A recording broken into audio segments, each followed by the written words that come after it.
Capítulo 20. La mano vidente. Todas las flores y hojas de las orquídeas centelleaban de rocío al primer sol de la mañana, cuando la caravana se puso de nuevo en marcha. Durante la noche no había ocurrido nada, salvo que se habían unido a los anteriores otros emisarios más, de forma que el tropel se componía ya de unos 300. Realmente era un espectáculo que valía la pena contemplar, el de aquella comitiva de seres tan diversos. Cuanto más se adentraban en el bosque de orquídeas, más formas y colores increíbles adoptaban las flores. Y pronto comprobaron los caballeros Hicrion, Hisbald y Hidorn que la impresión inquietante que les había inducido a poner centinelas no había sido totalmente injustificada. En efecto, muchas de aquellas plantas eran carnívoras y suficientemente grandes para tragarse un ternero. Verdad era que no se movían por sí solas.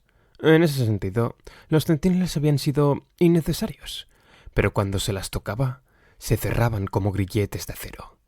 Y alguna vez tuvieron que hacer uso los caballeros de sus espadas para liberar el brazo o el pie de algún compañero de viaje o su cabalgadura, cortando la flor entera y despedazándola.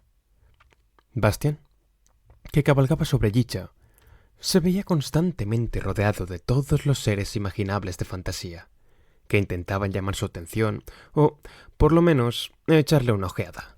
Pero él cabalgaba en silencio y con rostro impenetrable. Se le había despertado de nuevo un deseo y, por primera vez, era un deseo que lo hacía parecer inabordable y hasta sombrío. Lo que más le molestaba en el comportamiento de Atreyu y de Fuyur, a pesar de la reconciliación, era el hecho incontestable de que lo trataban como un niño incapaz, del que se sentían responsables y al que tenían que proteger y dirigir. Pensándolo bien, había sido así desde el primer día de su convivencia. ¿Por qué actuaban de ese modo? Evidentemente, se sentían superiores a él por alguna razón, aunque sus intenciones fueran buenas. Sin duda, Atreyu y Fuyur lo consideraban un muchacho indefenso, necesitado de protección. Y a eso Bastian no estaba dispuesto. No estaba dispuesto en absoluto. No era un muchacho inofensivo. Ya verían. Bastian quería ser peligroso. Peligroso y temido. Alguien de quien todo el mundo tuviera que guardarse, incluidos Fuyur y Atreyu.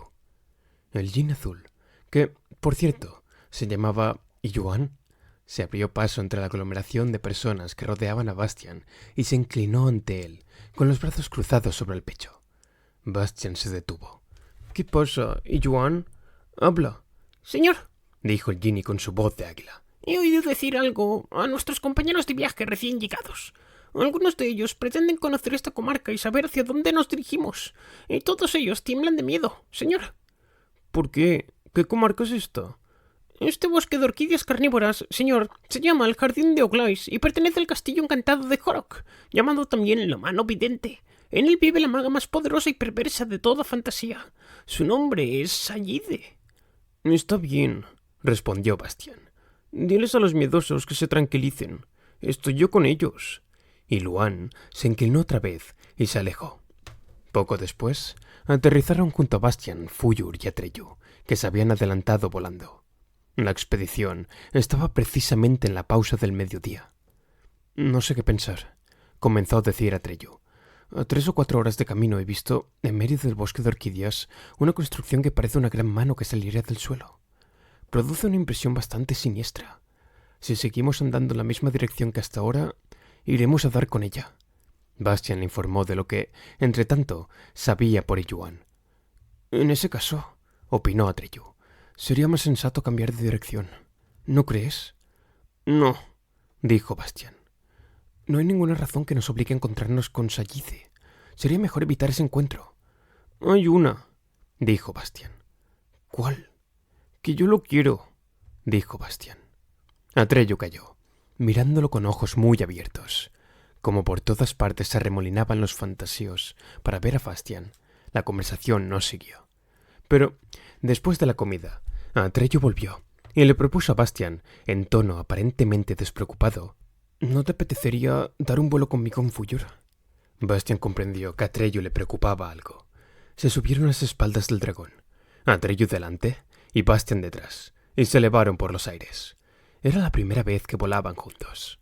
Apenas estuvieron fuera del alcance de la voz, Atreyu dijo: Resulta difícil ahora hablar a solas contigo, pero tenemos que hablar sin falta, Bastian. Eso pensaba, respondió Bastian sonriendo. ¿Qué pasa? El sitio al que hemos llegado y al que nos dirigimos, comenzó Atreyu titubeante. ¿Tiene algo que ver con algún deseo tuyo? Probablemente, repuso Bastian de forma un tanto fría. Sí, continuó Atreyu. Eso es lo que pensábamos Fuyur y yo. ¿Qué deseo es ese? Bastian guardó silencio. No me entiendas mal, añadió Atreyu.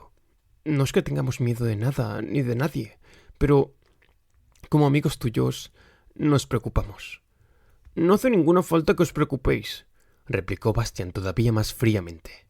Atreyu guardó silencio largo rato. Finalmente, Fuyur volvió la cabeza hacia ellos y dijo: Atreyu tiene una propuesta muy sensata que hacerte y que deberías escuchar. Bastian Balthasar Box. ¿Otro consejito? Preguntó Bastian con sonrisa de burla. No es ningún consejo, Bastian, respondió Atreyu, sino una propuesta que quizá no te guste a primera vista. Sin embargo, debes pensar en ella antes de rechazarla. Nos hemos roto la cabeza todo el tiempo pensando en cómo ayudarte. Todo se debe al efecto que tiene en ti el signo de la emperatriz infantil. Sin el poder de Aurin, no puedes seguir deseando cosas, pero con ese poder te pierdes a ti mismo y cada vez recuerdas menos hacia dónde te diriges.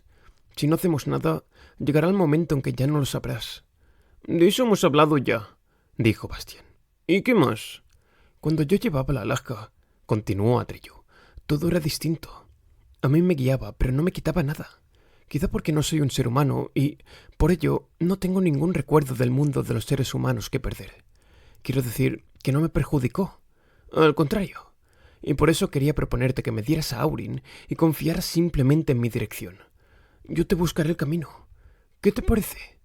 Propuesta rechazada, dijo Bastian fríamente. Fuyur volvió otra vez la cabeza. ¿No quieres pensarlo un momento, al menos? No, respondió Bastian. ¿Para qué? Entonces, por primera vez, Atreyu se encolerizó. Bastian, vuelve en ti. Tienes que comprender que no puedes continuar así. ¿No te das cuenta de que has cambiado por completo? ¿Qué tienes que ver ya contigo mismo? ¿Y en qué te convertirás aún?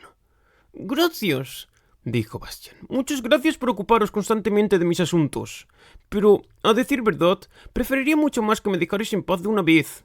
Soy yo, en el caso de que lo hayáis olvidado, yo quien salvó a Fantasía. Soy yo quien la hija de la luna ha confiado su poder. Y alguna razón de haber tenido para ello, porque si no hubiera podido dejarte a Aurin a ti, Atreyu. Sin embargo, te quitó el signo y me lo dio a mí. ¿Dices que he cambiado? Sí, mi querido Atreyu, en eso puede que tengas razón. No soy el bobo inofensivo y despistado que vosotros veis en mí. ¿Quieres que te diga por qué quieres realmente que te dé a Aurin? Porque, sencillamente, estás celoso de mí. Nada más que celoso. Todavía no me conocéis, pero si seguís así, os lo digo una vez más por las buenas. Me vais a conocer. Atreyu no respondió. El vuelo de Fuyur había perdido de pronto toda su fuerza. El dragón se deslizaba fatigosamente por el aire, hundiéndose cada vez más, como un pájaro herido. Bastian, pudo decir finalmente Atreyu con dificultad. Lo que acabas de decir, no puedes pensarlo de veras. Vamos a olvidarlo. No has dicho nada. Está bien, respondió Bastian. Como quieras. No he sido yo quien ha empezado, pero por mí que no quede. Borrón y cuenta nueva. Durante un rato, nadie dijo una palabra.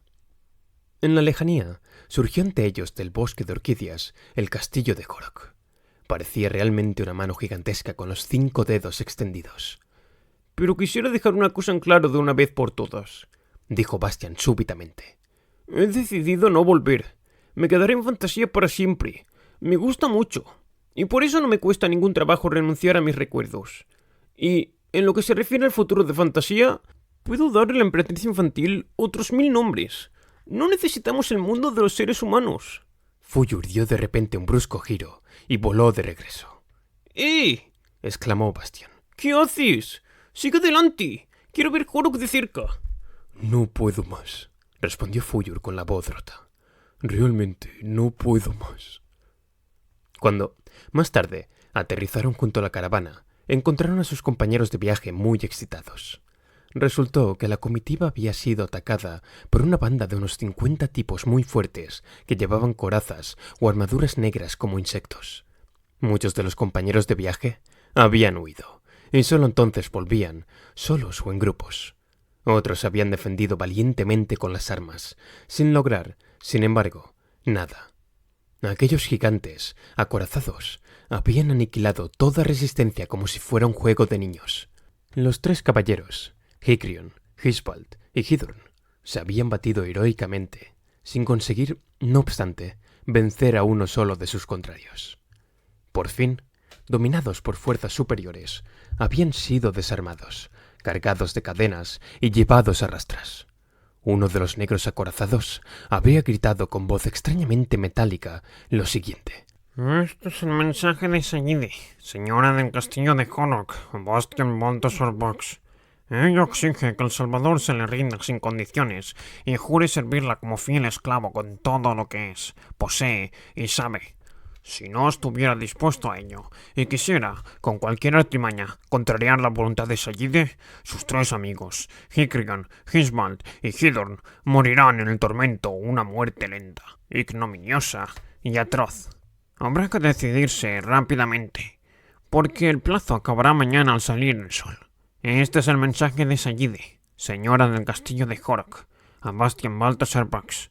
Ha sido transmitido. Bastian se mordió los labios. Atreyu y Fuyur miraban fijamente ante sí, pero Bastian sabía con exactitud lo que pensaban, y justo el hecho de que no dijeran nada lo irritó más aún interiormente. Pero no era aquel el momento oportuno para hablar de ello. Más adelante encontraría oportunidad adecuada. No me voy a someter de ningún modo a esta coacción de Sayide, eso está claro, dijo en voz alta a los que le rodeaban. Debemos elaborar enseguida un plan para liberar rápidamente a los 3 prisioneros.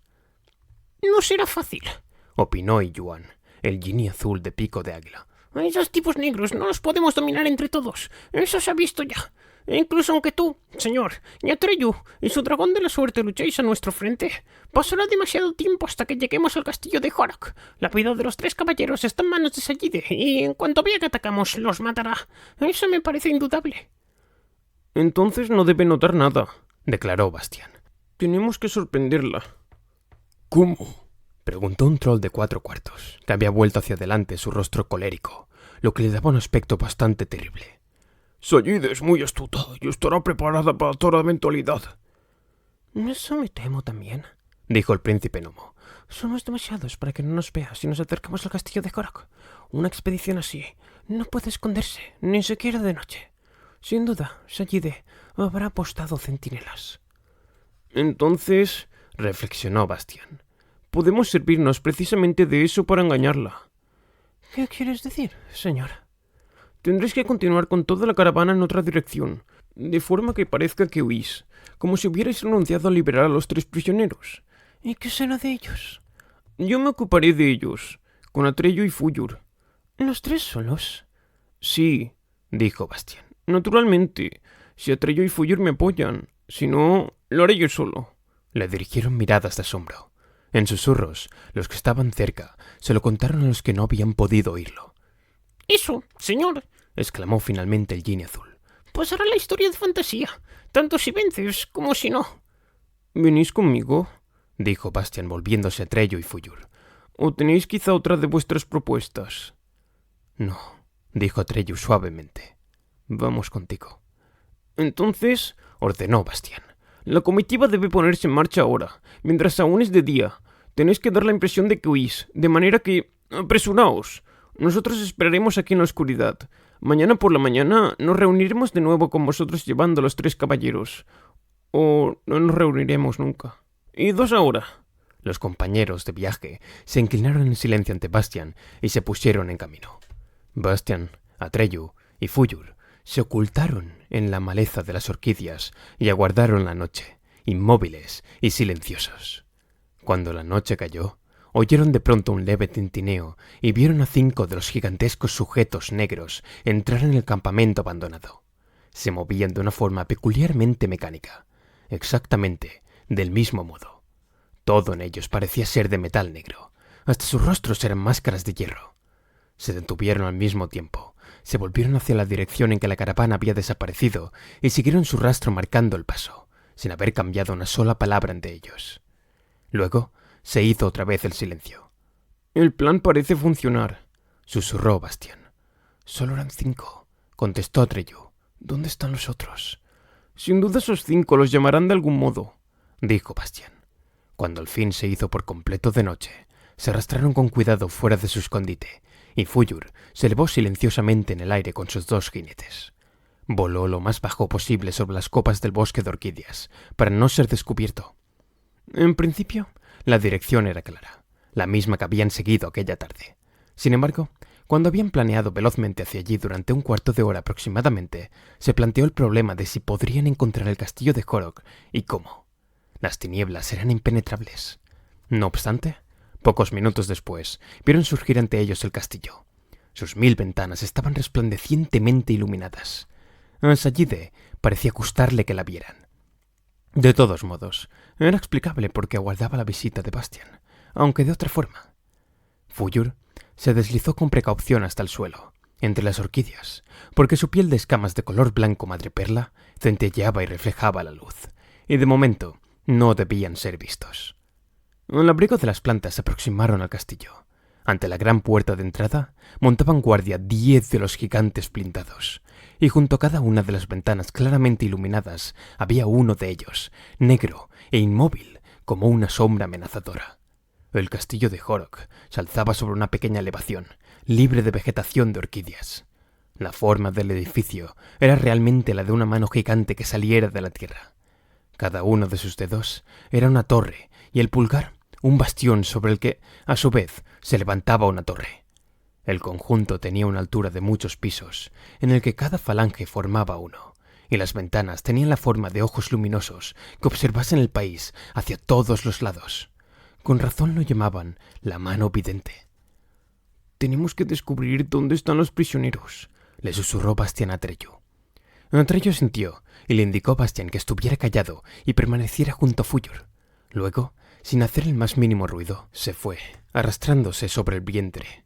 Pasó mucho rato antes de que volviera. «He rastreado alrededor del castillo», cuchicheó, «y solo existe esa entrada, pero está demasiado bien guardada. Únicamente arriba del todo, en la punta del dedo medio, he podido descubrir una claraboya en la que no parece haber ninguno de esos gigantes acorazados. Pero si volamos hasta ella con Fuyur, nos verán irremisiblemente. Los prisioneros están con toda probabilidad en el sótano. En cualquier caso, he oído un grito de dolor que venía de gran profundidad». Bastian pensaba intensamente. Luego susurró: «Intentaré llegar hasta la claraboya. Tú y Fuyur tenéis que distraer entre tanto a los centinelas. Haced algo para que crean que vamos a atacar la puerta de entrada.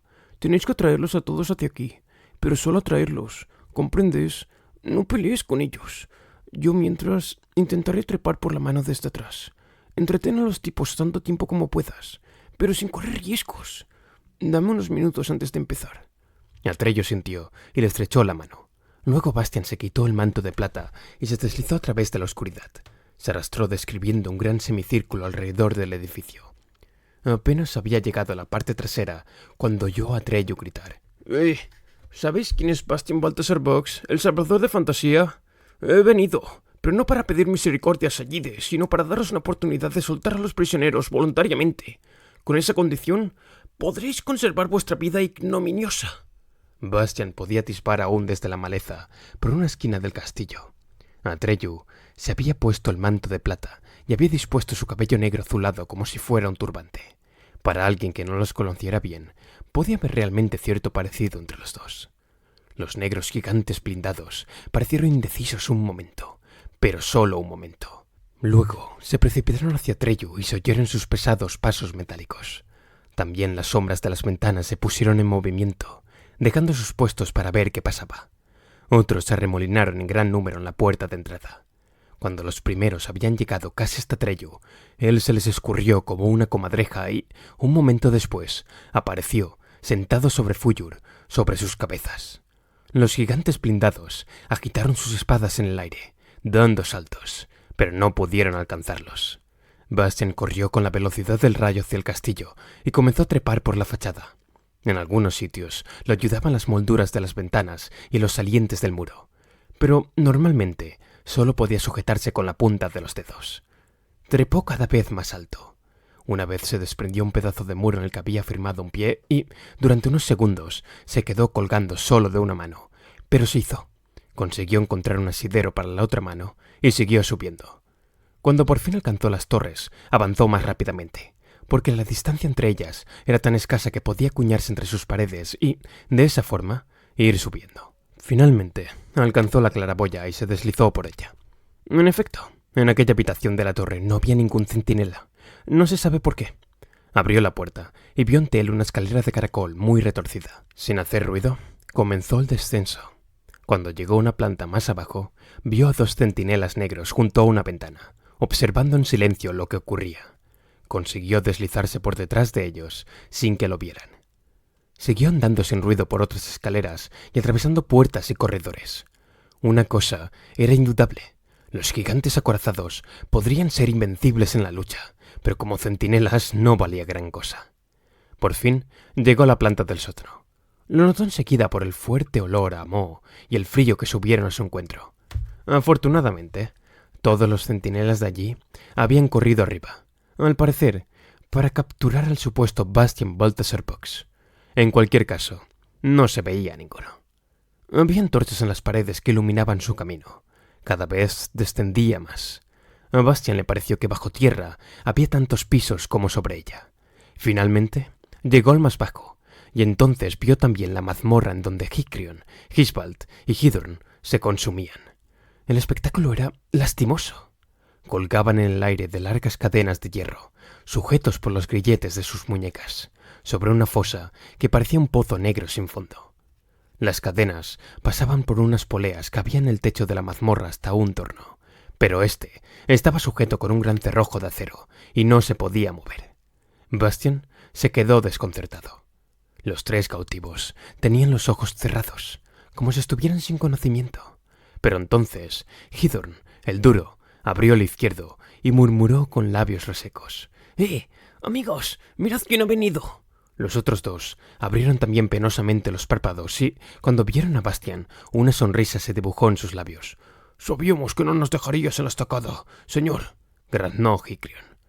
«¿Cómo puedo bajaros de ahí?», preguntó Bastian. «El torno está cerrado con cerrojo». «Coged vuestra espada», exclamó Hisbald, «y cortad simplemente las cadenas».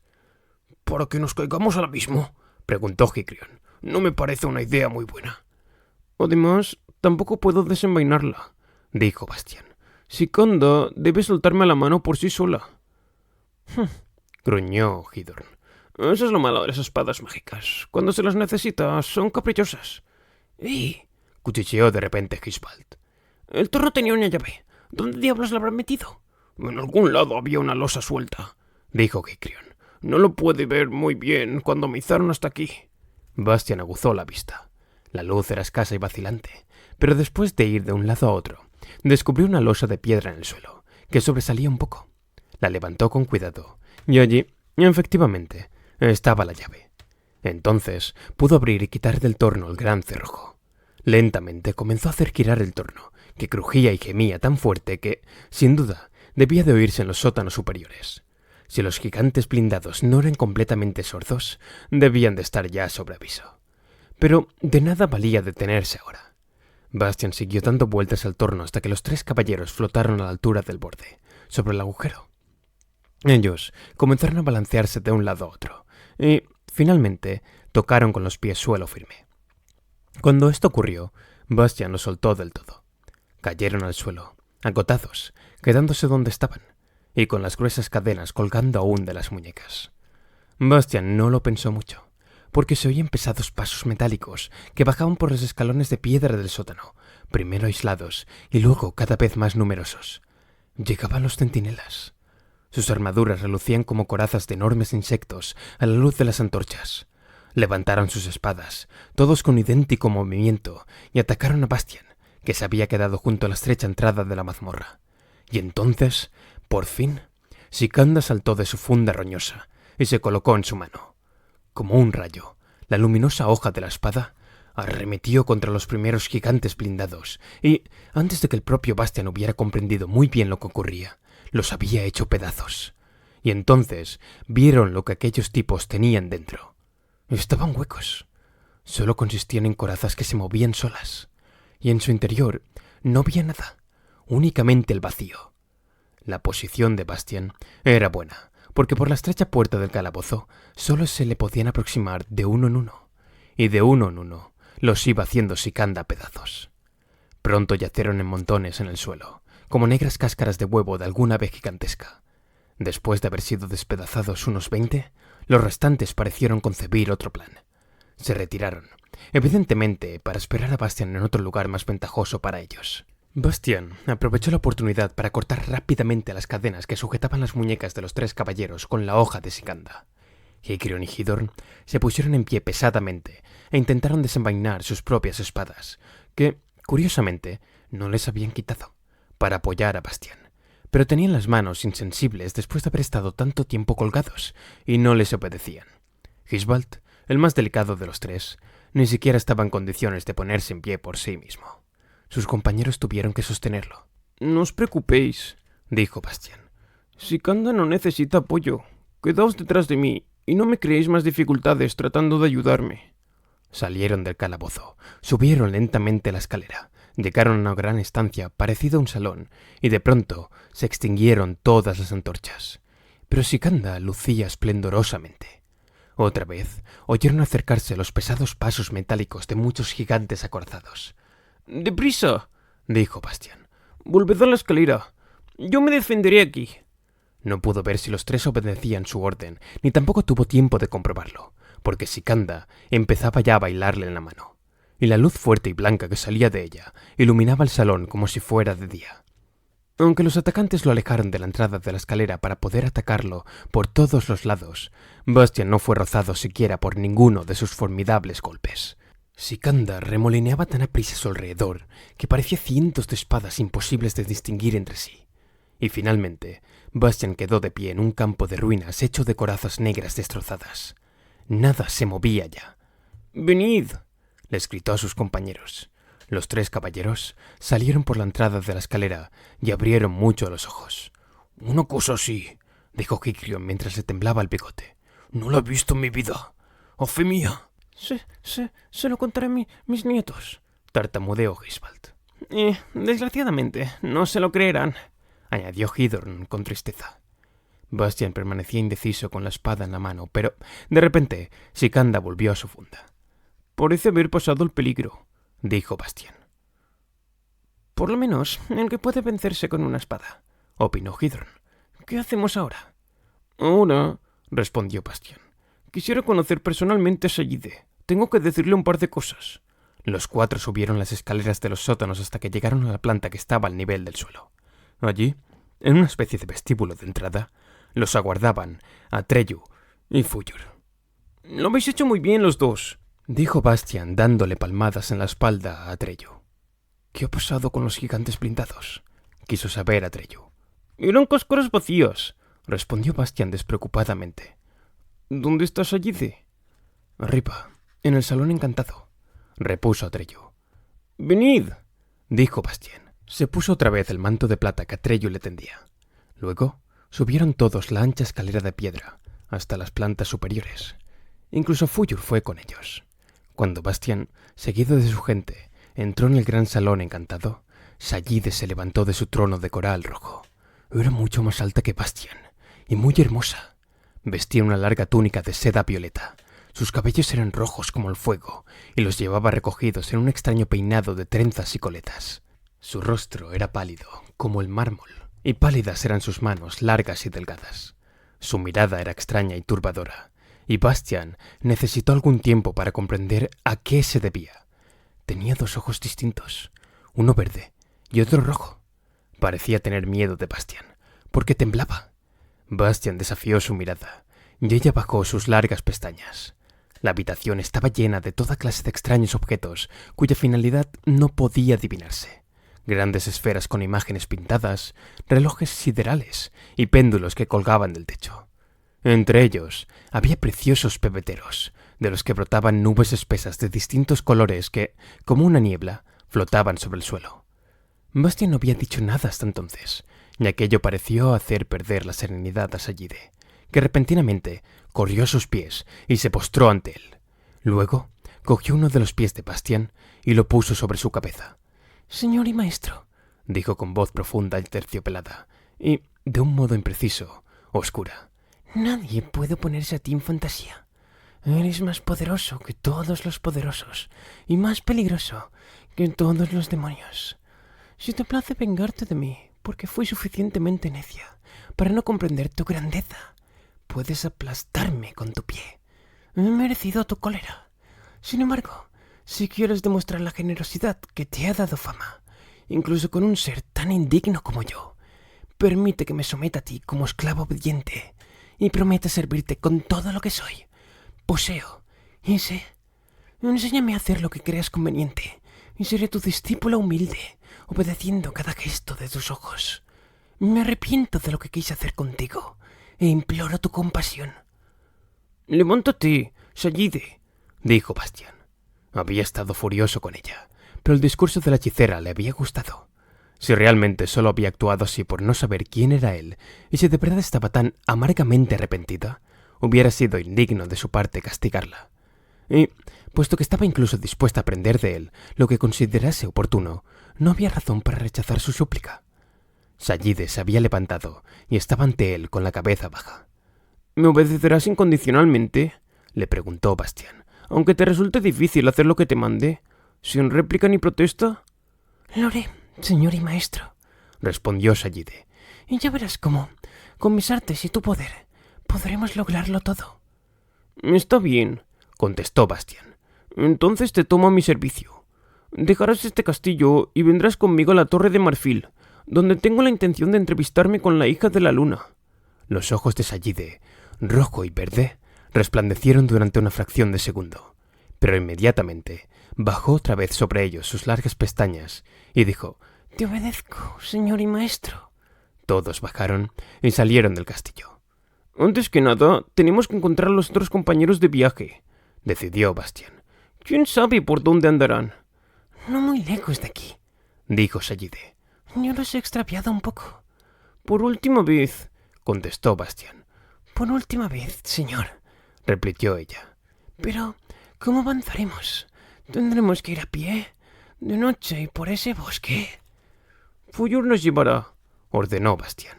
Es suficientemente fuerte para volar con todos. Fuyur levantó la cabeza y miró a Bastián. Sus ojos de color rubí centellearon. Suficientemente fuerte sí que soy. Bastián Balthazar Bugs, retumbó su voz de bronce. Pero no llevaré a esa mujer. Lo harás, dijo Bastián, porque te lo mando yo. El dragón de la suerte miró a Trello, quien asintió imperceptiblemente. Bastián, sin embargo, lo vio. Todos se subieron a las espaldas de Fuyur, que inmediatamente se elevó por los aires. ¿A dónde?, preguntó. Simplemente adelante, dijo Sayide. ¿A dónde?, preguntó Fuyur otra vez, como si no la hubiera oído. Adelante, le gritó Bastián. Ya lo has oído. Hazlo, dijo Trello en voz baja, y Fuyur lo hizo. Media hora más tarde, amanecía ya. Vieron bajo ellos muchas hogueras, y el dragón de la suerte tomó tierra. Entretanto, habían llegado más fantasíos, y muchos habían traído tiendas de campaña. El campamento parecía una verdadera ciudad de tiendas, que se extendía desde el lindero del bosque de orquídeas por un gran prado cubierto de flores. ¿Cuántos somos ya?, quiso saber Bastián. Yuan, el Genie Azul, que entretanto había mandado la comitiva y ahora había venido a saludarlos, le dijo que no había podido contar exactamente a los participantes, pero sin duda debían de ser ya cerca de 1000. Por lo demás, pasaba otra cosa bastante rara. Poco antes de haber acampado, es decir, todavía antes de medianoche, habían aparecido 5 de aquellos gigantes blindados. Sin embargo, se habían comportado de forma amistosa, manteniéndose apartados. Naturalmente, nadie se había atrevido a acercárseles. Y habían traído con ellos una gran litera de coral que, no obstante, se encontraba vacía. Son mis porteadores, dijo Sayide en tono suplicante a Bastián. Los envié por delante ayer por la noche. Es la forma más agradable de viajar. Si tú me lo permites, señor. No me gusta, la interrumpió Trello. ¿Por qué no?, preguntó Bastián. ¿Qué tienes en contra? Ella puede viajar como quiera, respondió Trello fríamente. Pero el hecho de que enviase ya ayer la litera significa que sabía de antemano que ella vendría aquí. Todo es un plan suyo. Bastian, tu victoria es en realidad una derrota. Te ha dejado ganar intencionadamente a fin de ganarte para sí a su manera. ¡Basta!, gritó Bastian rojo de cólera. No te he preguntado tu opinión. Tus eternos consejos me ponen malo. Ahora quieres discutir incluso mi victoria y dejar en ridículo mi generosidad. Atreyu quiso replicar algo, pero Bastian le gritó. Cállate y déjame en paz. Si no os gusta lo que hago y cómo soy, marchaos. Yo no os detengo. Marchaos a donde queráis. Estoy harto de vosotros. Cruzó los brazos sobre el pecho y le volvió a Atreyu la espalda. La multitud que había alrededor contuvo el aliento. Atreyu se quedó un rato muy erguido y en silencio. Hasta entonces, Bastian no lo había reprendido nunca delante de otros. Sentía la garganta tan apretada que solo con esfuerzo podía respirar. Esperó un momento, pero como Bastian no se volvió de nuevo hacia él, Atreyu dio la vuelta lentamente y se fue. Fuyur lo siguió. Sayide sonreía. No era una sonrisa agradable. En Bastian, sin embargo, se extinguió en aquel momento el recuerdo de que, en su mundo, había sido un niño.